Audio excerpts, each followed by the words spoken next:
नमस्कार दोस्तों, आज के इस लेक्चर में आपका स्वागत है। आज हम एड ड्रॉ टूल के बचे हुए टूल्स और मॉडिफाइड टूल्स देखेंगे। तो सबसे पहले हम स्टार्ट करते हैं कंस्ट्रक्शन लाइन से। तो कंस्ट्रक्शन लाइन आपको इधर जो ड्रॉ टूल का टाइटल है यहाँ पर क्लिक करना है। इसके बाद इधर ए लाइन है जिसे दो एरो है, इसे कंस्ट्रक्शन लाइन बोलते हैं। तो कंस्ट्रक्शन लाइन का हम ये टूल सिलेक्ट करते हैं और फिर स्पेसिफाई पॉइंट। तो हमें जिस पॉइंट पे कंस्ट्रक्शन लाइन निकालना है तो वो पॉइंट पे क्लिक करना है। और फिर अगर हमें हॉरिजॉन्टल में चाहिए तो हम ये हॉरिजॉन्टल पे क्लिक करेंगे, मतलब जिस एंगल में चाहिए, जिस डायरेक्शन में चाहिए उस साइड हम ये कर्सर घुमाकर हम एक कंस्ट्रक्शन लाइन ड्रॉ कर सकते हैं। अगर मुझे हॉरिजॉन्टल और वर्टिकल ही निकालना है तो मैं इधर ये ऑर्थो मोड ऑन करूँगा। ऑर्थो मोड ऑन करने के बाद ये सिर्फ या तो हॉरिजॉन्टल होगा या फिर वर्टिकल होगा। मुझे अभी हॉरिजॉन्टल में आपको दिखाता हूँ। तो ये कंस्ट्रक्शन लाइन का इस्तेमाल हम इनफाइनाइट डायमेंशन का ये लाइन बनाने के लिए करते हैं। मतलब ये देखिए, मैं जूम आउट करता हूँ, कितना भी जूम आउट करूँ मुझे इस लाइन का ना तो एंड पॉइंट दिखेगा और ना तो स्टार्ट पॉइंट दिखेगा। मतलब ये इनफाइनाइट डायमेंशन पे। तो इसका इस्तेमाल हम कॉम्प्लिकेटेड ड्राइंग्स ड्रॉ करने में कैसा करते हैं मैं आगे आपको बताऊंगा। अभी फ़िलहाल इतना ही याद रखिए कि ये कंस्ट्रक्शन लाइन का ऑप्शन यहाँ पर है और इसका हम एक इनफाइनाइट लेंथ की लाइन ड्रॉ करने के लिए हम इसका इस्तेमाल करते हैं। तो कंस्ट्रक्शन लाइन के बाद आता है रे। तो रे का ऑप्शन भी इसके आगे ही है यहाँ पर, जिसे एक साइड में एक पॉइंट दिख रहा है और फिर दूसरे साइड में एरो दिख रहा है। तो ये रे का ऑप्शन है। तो रे टूल को मैं सिलेक्ट करता हूँ। रे टूल के बाद स्पेसिफाई स्टार्ट पॉइंट। तो स्टार्ट पॉइंट हमें स्पेसिफाई करना है। तो मैंने यहाँ पर स्टार्ट पॉइंट स्पेसिफाई किया। तो इसके बाद स्पेसिफाई थ्रू पॉइंट, मतलब जिस डायरेक्शन में हमें थ्रू पॉइंट चाहिए उस डायरेक्शन में एरो लेके जाता हूँ। तो ये देखिए, मैंने मेरे राइट हैंड में ये एरो लेके गए तो जो रे है वो राइट हैंड की साइड गए। मतलब रे और कंस्ट्रक्शन लाइन में सिर्फ इतना ही फ़र्क रहता है कि कंस्ट्रक्शन लाइन में हमें ना तो स्टार्ट पॉइंट पता रहता है ना तो एंड पॉइंट पता रहता है, लेकिन ए रे में हमें स्टार्ट पॉइंट पता रहता है लेकिन एंड पॉइंट पता नहीं रहता। मतलब एंड पॉइंट इसका इन्फिनाइट है। तो ये है हमारा रे।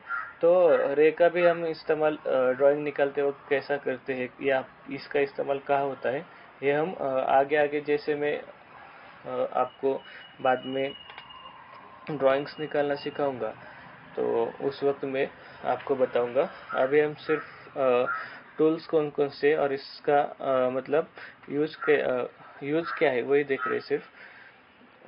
रे टूल के बाद आता है ये डिवाइड ऑप्शन, यहाँ पर आगे है डिवाइड। ये तो डिवाइड का इस्तेमाल हम कैसे करते हैं, सबसे पहले मैं एक लाइन ड्रॉ करता हूँ। मैंने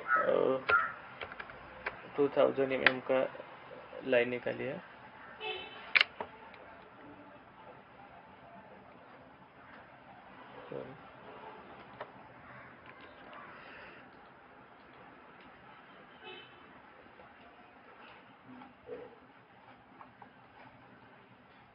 ये बहुत ज़्यादा जूम आउट हुआ था, मैं जूम इन करता हूँ इसको पहले।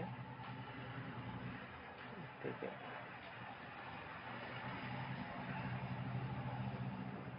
मैं 200 mm की लाइन निकालता हूँ।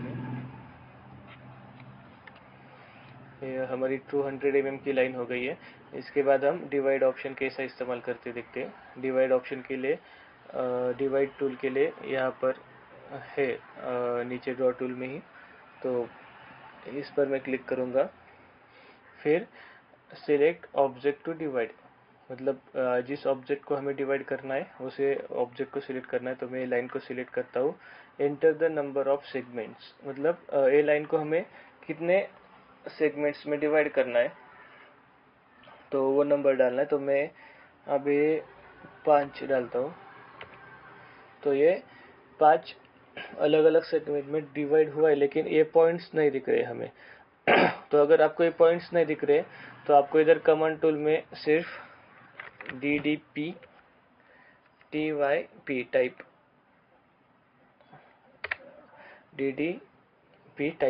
टाइप करना है। तो पॉइंट साइज आपको पॉइंट किस तरीके के चाहिए। अभी मैं यहाँ पर ऐसा मुझे क्रॉस में चाहिए तो मैं क्रॉस को सिलेक्ट करता हूँ। और पॉइंट साइज कितना चाहिए, अभी तो 5 है तो मैं इसको 15 कर देता हूँ। तो ये सिलेक्ट करने के बाद हमें पॉइंट दिखने लगेंगे। ये देखिए अभी पॉइंट दिख रहे, मतलब 1 2 3 4 और 5, ये 5 सेगमेंट में हमारा लाइन डिवाइड हो गया है। ओके, तो ये डिवाइड ऑप्शन इसी के लिए क्योंकि जो भी हमारा ऑब्जेक्ट है उसको सेम डिस्टेंस पे अलग अलग नंबर पे अगर हमको डिवाइड करना है तो हम इसे डिवाइड कर सकते हैं। इसके बाद आता है नेक्स्ट टूल मेजर। तो ये मेजर टूल का इस्तेमाल करने के लिए भी हम पहले एक लाइन निकाल लेते हैं। ये 200 mm का एक लाइन निकालेंगे। इसके बाद हम ये मेजर टूल सिलेक्ट करेंगे। मेजर टूल सिलेक्ट करने के बाद सिलेक्ट ऑब्जेक्ट टू मेजर, तो जिस ऑब्जेक्ट को हमें मेजर करना है उसको सिलेक्ट करेंगे। तो ये हमारा ये यहाँ पर है वो एंड पॉइंट रहेगा। मैं बताता हूँ आपको ये एंड पॉइंट क्या है। तो अभी क्या आ रहा है, specify the length of segment, मतलब सेगमेंट कितने कितने लेंथ पे हमें डिवाइड करना है वो। तो मैं यहाँ पर 50 लेता हूँ लेंथ और एंटर दबाता हूँ। तो ये जो है यहाँ से स्टार्ट हुआ है, तो यहाँ से स्टार्ट होके यहाँ पर 50 mm है, फिर 50 mm 50 mm 50 mm, तो ऐसा 200 mm पे बराबर 1 2 3 4 सेगमेंट में ये डिवाइड हो गया है 50-50 mm में। तो मतलब ये जो है मैं मेजर टूल और ये डिवाइड टूल का मैं आपको बताता हूँ। तो डिवाइड टूल में हम नंबर स्पेसिफाई करते थे कि कितने नंबर्स में हमें डिवाइड करना है। और ये मेजर टूल में हम डिस्टेंस स्पेसिफाई करते कि हाँ इतने इतने डिस्टेंस पे हमें ये लाइन डिवाइड करनी है। तो मेजर टूल और डिवाइड टूल में इतना ही फर्क था। होप सो आपको समझ में आया होगा। नमस्कार।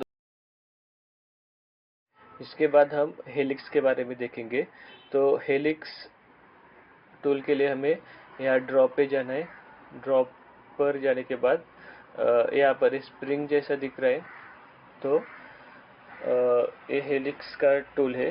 तो ये हम हेलिक्स टूल पे क्लिक करेंगे। तो मैं हेलिक्स टूल से हम कैसे ड्रॉ कर सकते हैं वो बताता हूँ। तो सबसे पहले हमें स्पेसिफाई सेंटर पॉइंट, बेस का सेंटर पॉइंट चाहिए, तो मैंने स्पेसिफाई किया।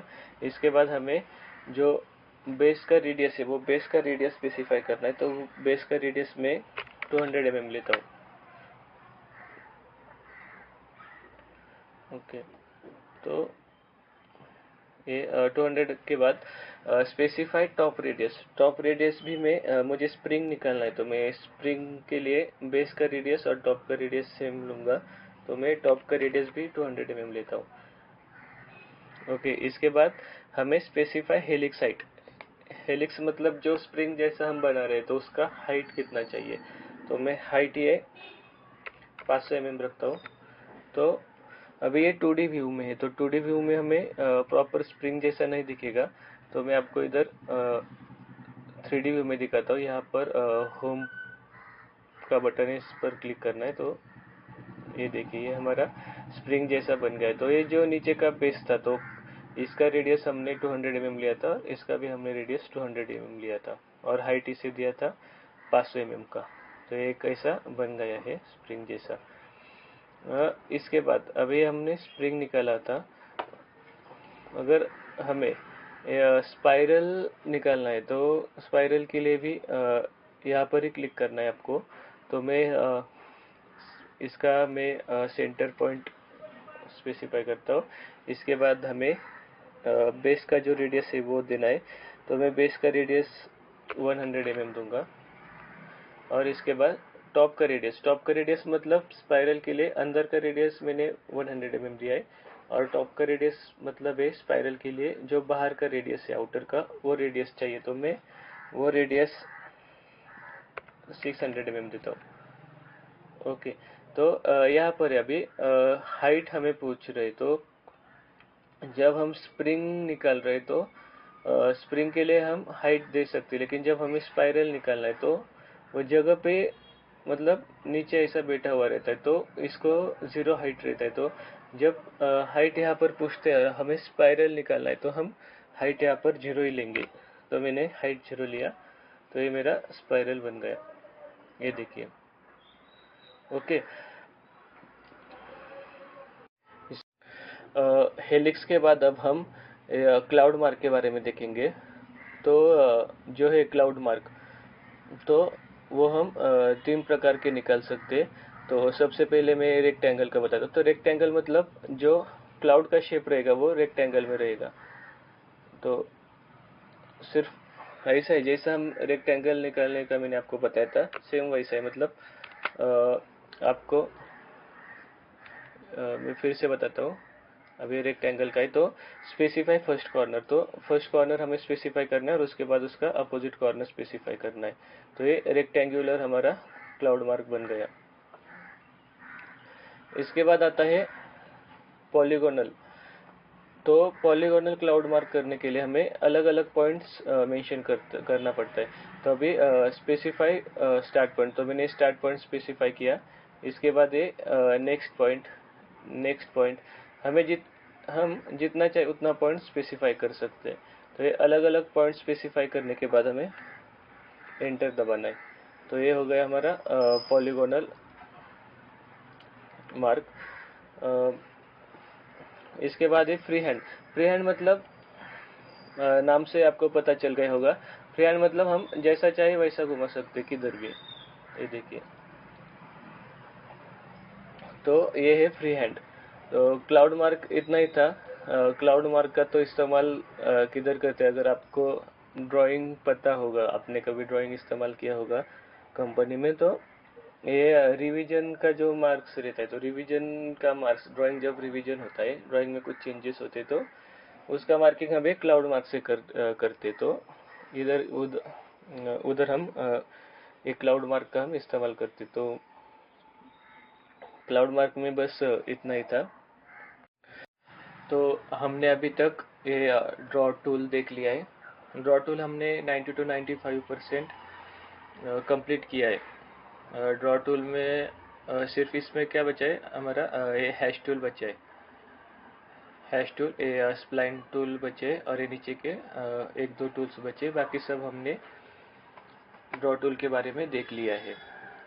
तो इसके बाद हम मॉडिफाइड टूल्स देखेंगे।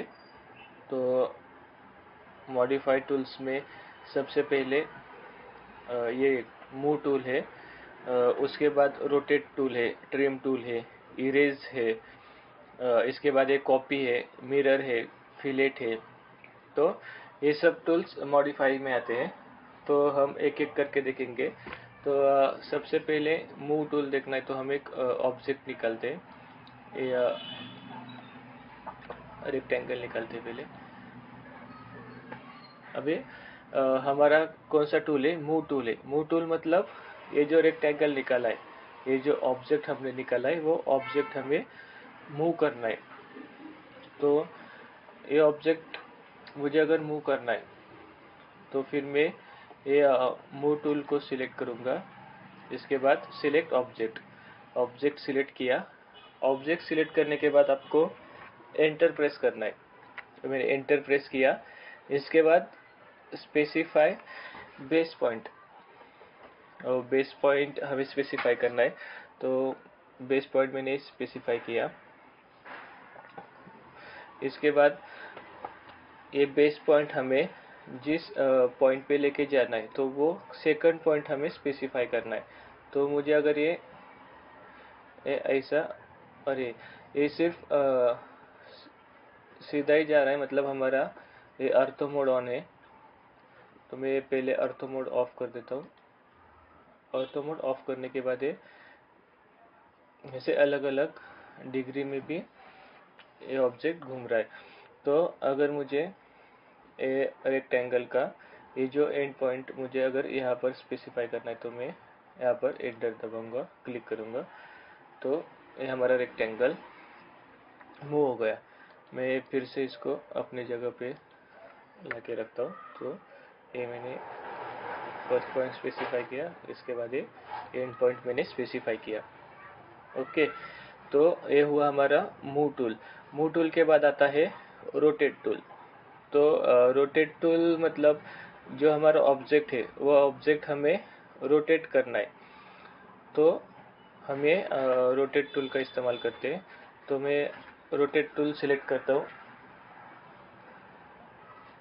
इसके बाद ऑब्जेक्ट को सिलेक्ट किया।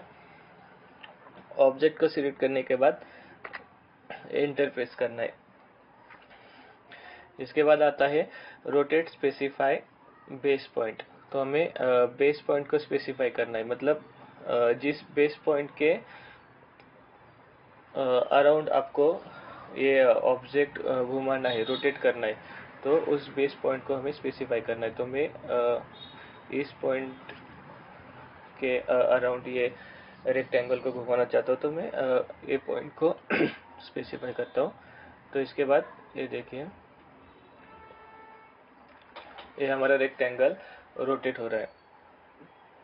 तो मुझे इधर 45 डिग्री में चाहिए, तो मैं यहाँ बस ओके इसको ऐसा रोटेट कर दिया। तो ये था रोटेट टूल, मतलब हम इसको ऑब्जेक्ट को रोटेट कर सकते हैं। तो रोटेट टूल के बाद आता है ट्रिम टूल।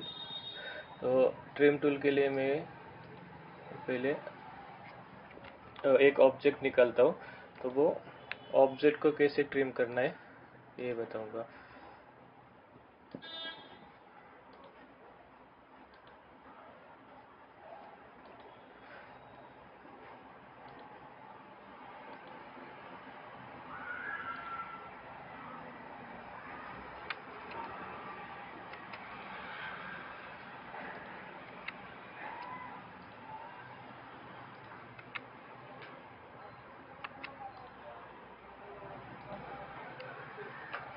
ठीक है, मैंने यहाँ पर एक क्यूब निकाला है, लेकिन इस क्यूब के मुझे कुछ साइड ट्रिम करना है। ट्रिम करना है मतलब कट करना है। तो मैं ट्रिम टूल को सिलेक्ट करूँगा। इसके बाद जो जो साइड्स मुझे ट्रिम करने हैं उस पर मैं क्लिक करूँगा।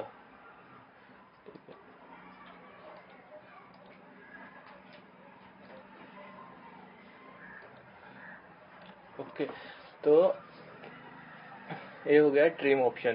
तो ट्रिम के आगे आता है इरेज। तो ये ट्रिम और इरेज में क्या फ़र्क है वो मैं आपको बताता हूँ।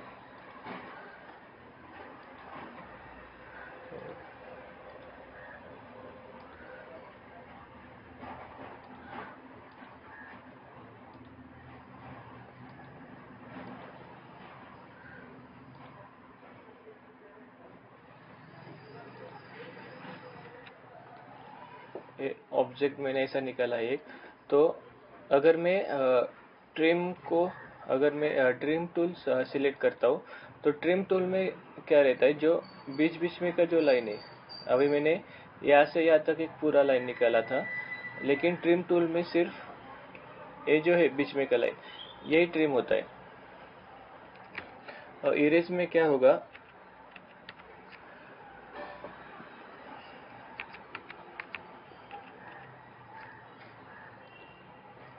अगर मैं इरेज टूल सिलेक्ट करता हूँ, तो जो पूरा ऑब्जेक्ट था वो पूरा ऑब्जेक्ट, मतलब जो लाइन था पूरा, वो सिलेक्ट होगा और वही इरेज होगा।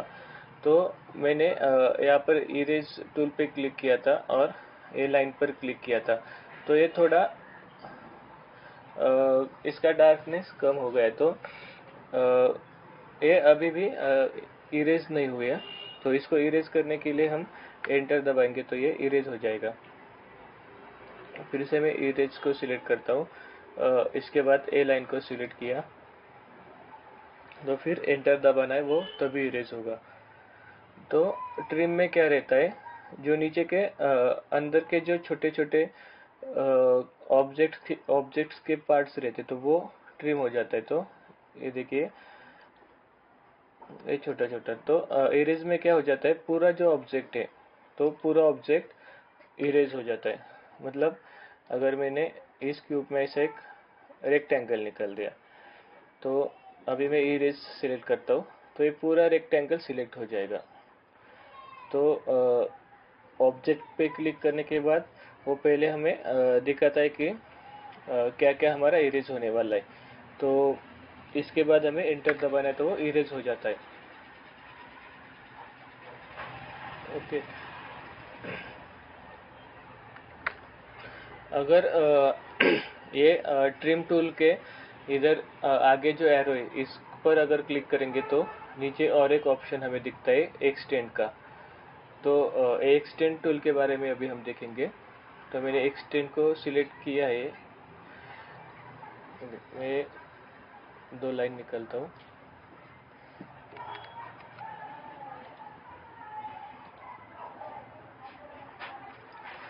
ठीक है, तो अगर मुझे ए लाइन को इस वर्टिकल लाइन तक अगर मुझे एक्सटेंड करना है तो मुझे एक्सटेंड टूल का इस्तेमाल करना पड़ेगा।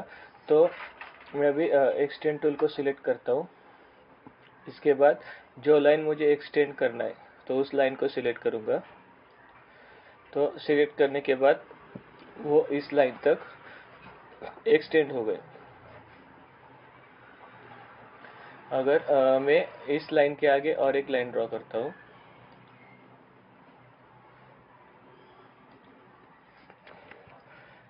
फिर से मैंने एक्सटेंड टूल सिलेक्ट किया, ये लाइन सिलेक्ट की, तो ये इस लाइन तक एक्सटेंड हो गई। ओके, तो मैं अभी फिर से एक्सटेंड टूल सिलेक्ट किया, अभी ये लाइन को सिलेक्ट कर रहा हूँ, तो ये लाइन सिलेक्ट नहीं हो रही है। तो एक्सटेंड टूल का इस्तेमाल हम सिर्फ अगर किसी भी ऑब्जेक्ट को हमें एक्सटेंड करना है तो उसके आगे और एक ऑब्जेक्ट चाहिए तभी वो ऑब्जेक्ट एक्सटेंड होता है। मतलब अभी इस लाइन के आगे कौन सा भी लाइन नहीं है या फिर ऑब्जेक्ट नहीं है, तो इसलिए ये एक्सटेंड नहीं हो रहा है। अगर मैं इसके आगे और एक लाइन ड्रॉ करता हूँ और फिर से इसको एक्सटेंड करता हूँ तो एक्सटेंड हो जाता है। मतलब ऑब्जेक्ट को एक्सटेंड होने के लिए उसके आगे और एक ऑब्जेक्ट चाहिए तभी वो एक्सटेंड होता है।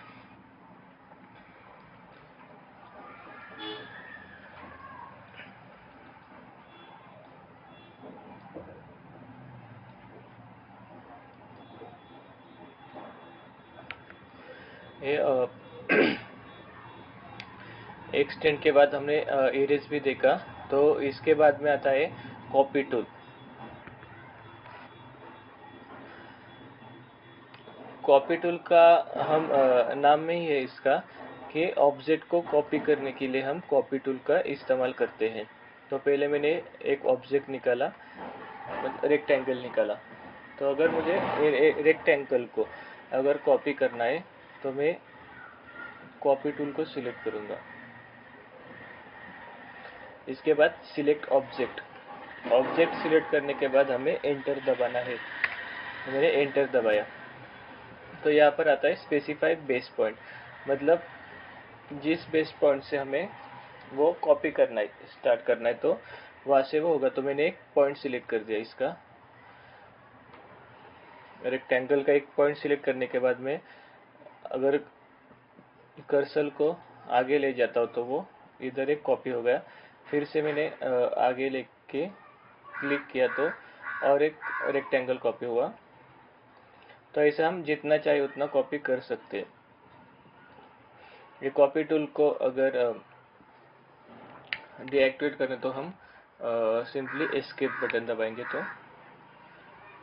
कॉपी कमांड डीएक्टिवेट हो गया।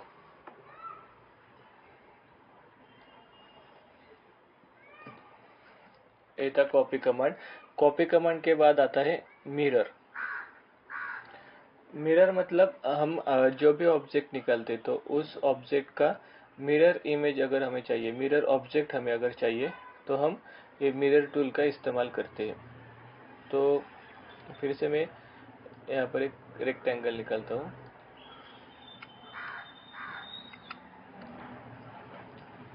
मैंने एक ऐसा ऑब्जेक्ट निकाला है, तो इसका मुझे अगर मिरर इमेज चाहिए इस साइड में, इसके आगे चाहिए, तो मैं मिरर टूल को सिलेक्ट करूंगा। इसके बाद आता है mirror object, select mirror object. तो मुझे मिरर ऑब्जेक्ट सिलेक्ट करना है, तो मैंने ये दोनों भी सिलेक्ट किया। तो मुझे एंटर दबाना है। इसके बाद एंटर दबाने के बाद हमें मिरर का फर्स्ट पॉइंट स्पेसिफाई करना है। तो फर्स्ट पॉइंट मिरर का मेरा यहाँ पर रहेगा, और इसके बाद मुझे सेकंड पॉइंट स्पेसिफाई करना है। तो सेकंड पॉइंट यहाँ पर रहेगा। तो इसके बाद यहाँ पर नीचे देखिए, ये हमें पूछता है कि इरेज सोर्स ऑब्जेक्ट, मतलब जो हमारा सोर्स ऑब्जेक्ट है, मतलब पहले जो हमने ऑब्जेक्ट निकाला है उसे इरेज करना है कि वैसा ही रखना है।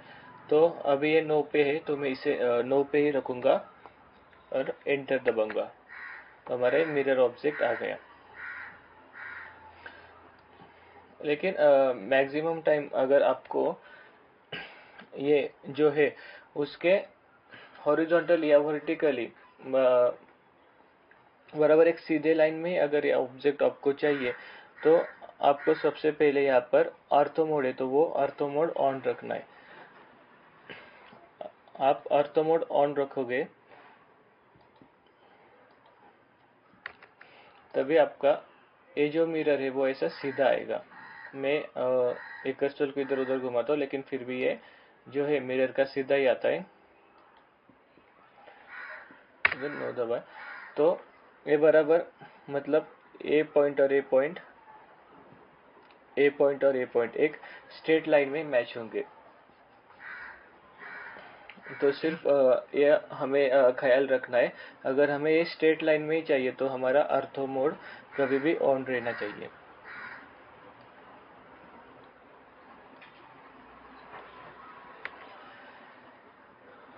मिरर के बाद आता है ये फिलेट। फिलेट में हमें तीन ऑप्शंस मिलते हैं। फिलेट टूल है, चैम्फर टूल है और ब्लेंड कर्व टूल है। तो सबसे पहले आपको फिलेट और चैम्फर में फ़र्क पता रहना चाहिए, उसमें डिफरेंस जो है वो पता रहना चाहिए। तो फिलेट का मतलब रहता है अगर हम कौन सा भी रेक्टेंगल या किधर भी ऐसा एक शार्प एंगल रहता है, अभी मैंने रेक्टेंगल निकाला, तो यहाँ पर जो है कॉर्नर, जो शार्प कॉर्नर रहता है, वो कॉर्नर हमें अगर ऐसा राउंडेड में किया है तो उसे फिलेट कहते हैं। मतलब जो राउंडेड एज रहता है, तो राउंडेड एज को हम फिलेट कहते हैं। अगर वही एज अगर एंगल में रहेगा, मतलब ऐसे क्रॉस में लाइन रहेगी, तो हम उसे चैम्फर कहते हैं। तो अभी आगे हम देखेंगे। तो सबसे पहले मैं फिलेट का बताता हूँ। तो ये फिलेट मैंने सिलेक्ट किया, फिलेट टूल एक्टिवेट हो गया है। तो नीचे आ रहा है फिलेट सिलेक्ट फर्स्ट ऑब्जेक्ट, तो ये मैंने फर्स्ट लाइन सिलेक्ट किया। इसके बाद आता है second object. Second object select करना है, तो ये मैंने सेकंड ऑब्जेक्ट सिलेक्ट किया।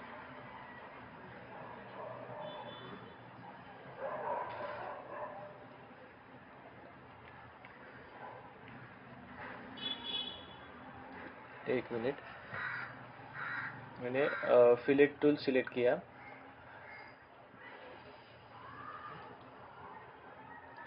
ये जो है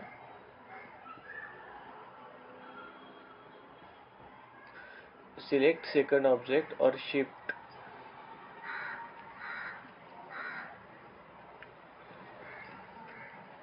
अगर अभी मैं इस पॉइंट पे एक रेडियस देना चाहता हूँ, तो मैं 50 का रेडियस देना चाहता हूँ।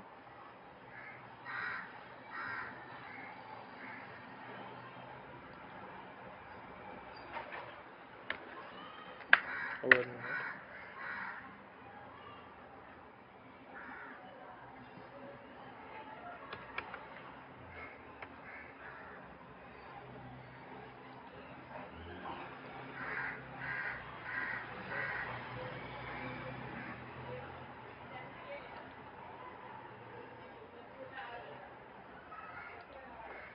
ये हो गया हमारा फिलेट का, मतलब हमारे राउंडेड एज हो गया। क्या करना है मैं फिर से बताता हूँ आपको। ये ऑब्जेक्ट मैंने सिलेक्ट किया है, मैंने फिलेट टूल सिलेक्ट किया, और ये जो है मैंने सेकंड साइड भी सेकंड पॉइंट भी सिलेक्ट किया। तो ये जो कॉर्नर है वो ऐसा राउंडेड में आया, राउंडेड में आया मतलब ये फिलेट हो गया। अभी इस कॉर्नर पे मैं आपको चैम्फर बताता हूँ। सबसे पहले मुझे यहाँ पर चैम्फर सिलेक्ट करना है। चैम्फर सिलेक्ट करने के बाद सिलेक्ट फर्स्ट लाइन, तो मैंने ये फर्स्ट लाइन सिलेक्ट किया।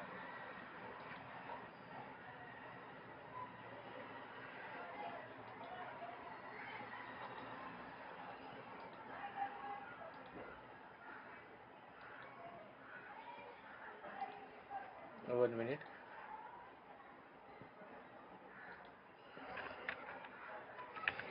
मुझे यहाँ पर मुझे अगर एंगल चाहिए तो मैं एंगल इसे 45 डिग्री में चाहिए मुझे, तो मैं 45 डिग्री मेंशन करूँगा। फर्स्ट पॉइंट 45 डिग्री, ओके, तो हो गया। इसका मतलब है अभी मैं एक कॉर्नर के नीचे पॉइंट को आपको बताता हूँ। मैंने चैम्फर पॉइंट सिलेक्ट किया है। इसके बाद हमें फर्स्ट लाइन सिलेक्ट करना है। फर्स्ट लाइन सिलेक्ट करने के बाद मुझे एंगल देना है इसको। एंगल मुझे चाहिए 45 डिग्री, 45 डिग्री का एंगल चाहिए। मैंने इंटर दबाया, और जो दूसरा पॉइंट हम सिलेक्ट करेंगे तो उस पर भी कितना एंगल चाहिए, तो उस पर भी मुझे 45 डिग्री का एंगल चाहिए। तो 45 डिग्री सिलेक्ट किया। तो मैं अभी सेकंड लाइन सिलेक्ट करूँगा। सेकंड लाइन सिलेक्ट करने के बाद ये लाइन पे चैम्फर हो गया। तो बस यही सिंपल बात है। फिलेट का हमें यहाँ पर फिर से देखते हैं। तो सिलेक्ट फर्स्ट ऑब्जेक्ट, तो मैंने फर्स्ट ऑब्जेक्ट सिलेक्ट किया। इसके बाद आपको रेडियस देना है इसे। रेडियस कितना चाहिए मुझे, 50 mm में चाहिए रेडियस। तो मैंने 50 सिलेक्ट किया। मैं सेकंड पॉइंट सिलेक्ट करूँगा। सेकंड पॉइंट सिलेक्ट करने के बाद ये 50 mm का फिलेट बन गया। तो बस ये रेक्टेंगल का ये जो साइड है, ये साइड के कॉर्नर पे फिलेट है, और ये जो इस साइड के कॉर्नर से तो ये चैम्फर है। होप्स आपको फिलेट और चैम्फर में डिफरेंस क्या है वो समझ में आया होगा, और वो कैसे अप्लाई करना है वो समझ में आया होगा। इसके बाद है ब्लेंड कर्व। ब्लेंड कर्व हम जो हमारे दो एंड पॉइंट्स रहते, तो एंड पॉइंट्स को एक स्मूथ स्प्लाइन में स्मूथ स्प्लाइन से ज्वाइन करने के लिए हम इस्तेमाल करते। तो यहाँ पर मैंने दो कर्व बना के रखे थे। एक मिनट।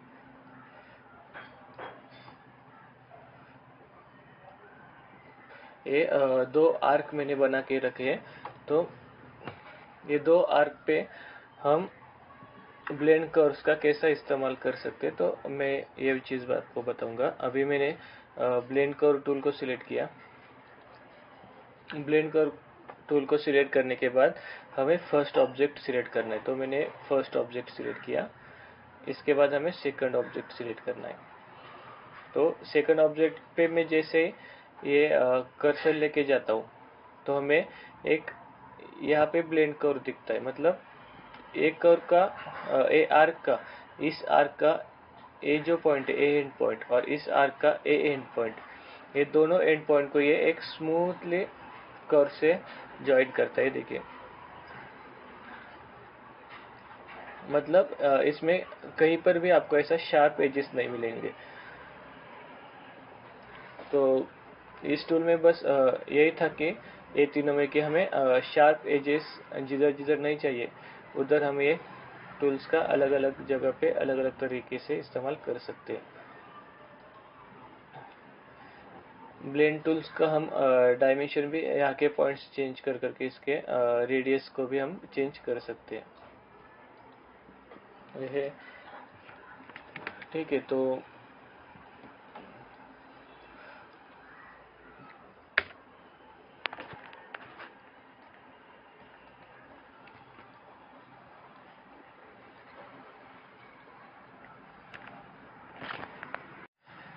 हमने अभी तक ये ड्रॉ टूल देख लिया है। ड्रॉ टूल हमने 90 to 95% कंप्लीट किया है। ड्रॉ टूल में सिर्फ इसमें क्या बचा है, हमारा ये हैश टूल बचा है। बाद हम स्ट्रेच टूल देखेंगे। स्ट्रेच टूल के लिए यहाँ पर ऑप्शन है ये स्ट्रेच। तो स्ट्रेच टूल के लिए सबसे पहले हम एक रेक्टेंगल निकालेंगे। इसके बाद इस रेक्टेंगल को हमें स्ट्रेच करना है। तो स्ट्रेच टूल सिलेक्ट करेंगे। स्ट्रेच टूल सिलेक्ट करने के बाद सिलेक्ट ऑब्जेक्ट आता है। तो ऑब्जेक्ट सिलेक्ट करने के लिए, मतलब ये ऑब्जेक्ट सिलेक्ट करने के लिए हमारे पास दो मेथड्स रहते हैं। तो एक है क्रॉसिंग से सिलेक्शन रहता है और दूसरा रहता है विंडो सिलेक्शन। क्रॉसिंग सिलेक्शन मतलब आप ऐसे लेफ्ट से राइट को सिलेक्ट करते हैं तो इसे क्रॉसिंग सिलेक्शन बोलते हैं। और अगर आप ऐसा राइट से लेफ्ट को ऑब्जेक्ट को सिलेक्ट करते हैं तो इसे विंडो सिलेक्शन बोलते हैं। तो अगर हमें ये स्ट्रेच टूल अप्लाई करना है तो हमें हमेशा इस तरह से विंडो सिलेक्शन करना है, मतलब राइट से लेफ्ट को सिलेक्शन करना है। तो मैंने ऑब्जेक्ट को सिलेक्ट किया है। इसके बाद हमें एंटर दबाना है। एंटर दबाने के बाद स्पेसिफाई बेस पॉइंट, तो मेरा बेस पॉइंट रहेगा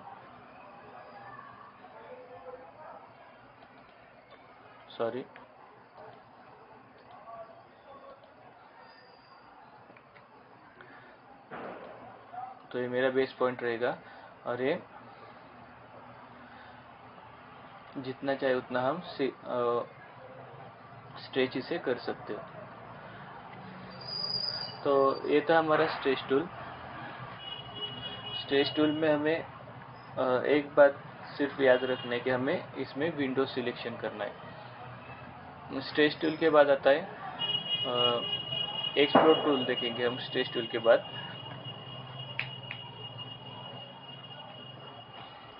तो मैं सबसे पहले रेक्टेंगल निकलता हूँ। तो ये रेक्टेंगल जो है वो 4 लाइन से बना हुआ है, 1 2 3 और ये 4 लाइन्स। लेकिन मैं अगर ये रेक्टेंगल को सिलेक्ट करता हूँ तो ये पूरे 4 लाइन्स सिलेक्ट हो जाते हैं। तो अगर हमें ये 4 लाइन्स को अलग अलग करना है, मतलब हमें कभी कभी ज़रूरत पड़ता है कि हमें सिर्फ एक ही लाइन सिलेक्ट करनी है, लेकिन जब मैं एक लाइन सिलेक्ट करने जाता हूँ तो पूरा रेक्टेंगल या पूरा ऑब्जेक्ट सिलेक्ट हो जाता है। तो इसके लिए हमें ये एक्सप्लोर टूल दिया हुआ है। तो ये एक्सप्लोर टूल की मदद से हम रेक्टेंगल को 4 अलग अलग लाइंस में एक्सप्लोर कर सकते। तो मैंने एक्सप्लोर टूल सिलेक्ट करके ऑब्जेक्ट सिलेक्ट किया है। इसके बाद मैं एंटर दबाऊंगा। तो अभी ये जो हमारा रेक्टेंगल था ये एक्सप्लोर हो गया। तो अभी देखिए मैं ए लाइन को सिलेक्ट करना चाहता हूँ तो सिर्फ ये एक लाइन सिलेक्ट हो रही है, मतलब हमारा ये जो रेक्टेंगल था वो एक्सप्लोर हो गया है।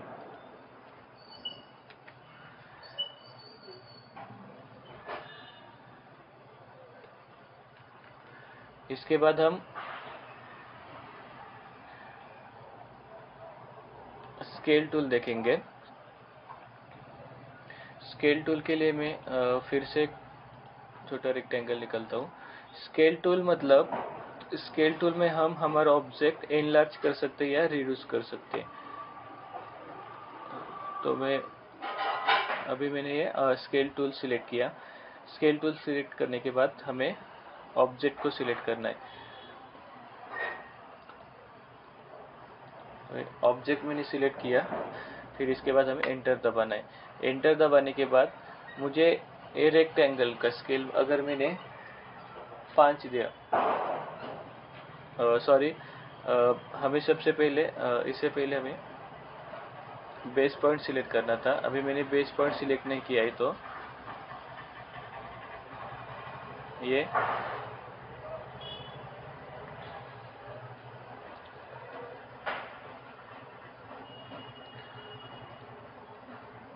ओके, सबसे पहले मैं आपको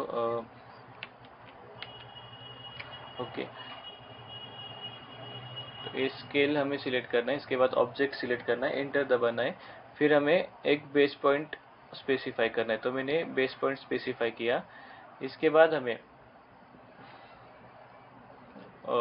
ये जो रेक्टेंगल था, अगर मुझे 5 टाइम्स बड़ा चाहिए तो मैं 5 दबा के एंटर दबाऊंगा, तो ये जो रेक्टेंगल था हमारा वो 5 टाइम बड़ा हो गया है। तो मतलब स्केल का सिर्फ इतना ही यूज है। इसके बाद हम ऑफसेट टूल देखेंगे। ऑफसेट टूल ये मॉडिफाई में इस सबसे नीचे कॉर्नर में है, राइट साइड कॉर्नर में। तो ऑफसेट टूल के लिए मैं सबसे पहले एक लाइन निकालूंगा। ऑफसेट टूल का मैं सब यूज बताता हूँ आपको कि अगर हमें कॉन्सेंट्रिक सर्कल निकालना है या फिर पैरेलल लाइंस निकालने, तो हमें ऑफसेट टूल का इस्तेमाल कर सकते हैं। तो अभी मैंने यहाँ पर एक लाइन निकाला हुआ है, तो इसी लाइन को मुझे अगर पैरेलल में राइट साइड में एक लाइन चाहिए, तो मैं ऑफसेट टूल को सिलेक्ट करूंगा। इसके बाद स्पेसिफाइड डिस्टेंस, इस यहाँ पर हमें डिस्टेंस स्पेसिफाई करना है पहले। तो मैंने डिस्टेंस स्पेसिफाई कर दिया। इसके बाद हमें ऑब्जेक्ट सिलेक्ट करना है, तो मुझे ये लाइन सिलेक्ट करनी है। तो इसके बाद ये देखिए राइट साइड में 2000 mm पे दूसरी पैरेलल लाइन बन गई है। अगर यही लाइन मुझे लेफ्ट साइड में चाहिए, तो मैं एक कर्सर लेफ्ट साइड में लेके जाऊंगा, तो ये लाइन लेफ्ट साइड में आ जाएगी। इसके बाद हमें क्लिक करना है, तो ये पैरेलल लाइन बन गई। इसी प्रकार से हम कॉन्सेंट्रिक सर्कल भी निकाल सकते हैं। एक सर्कल मैंने यहाँ पर निकाला।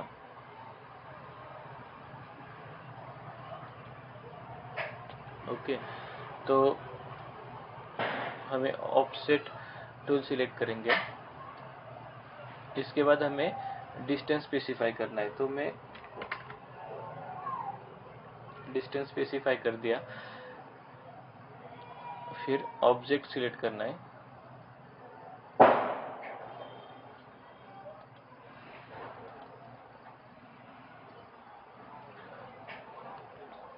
तो ये हो गया। मतलब ये जो सर्कल है, ये सर्कल के यहाँ से यहाँ तक के पॉइंट में 4500 जो हमने डिस्टेंस मेंशन किया था, तो उस पर ये ऑफसेट सर्कल बन गया है। ये दोनों सर्कल का सेंटर एक ही रहेगा, तो जिसे हम कॉन्सेंट्रिक सर्कल बोलते हैं। तो ये कॉन्सेंट्रिक सर्कल हम ऑफसेट टूल से बना सकते हैं। तो आज के लेक्चर में हम बस इतना ही देखेंगे। फिर आगे वाले लेक्चर्स में हम मॉडिफाई के जो बचे हुए टूल्स है वो देखेंगे, और आगे के कुछ और टूल्स देखेंगे। धन्यवाद।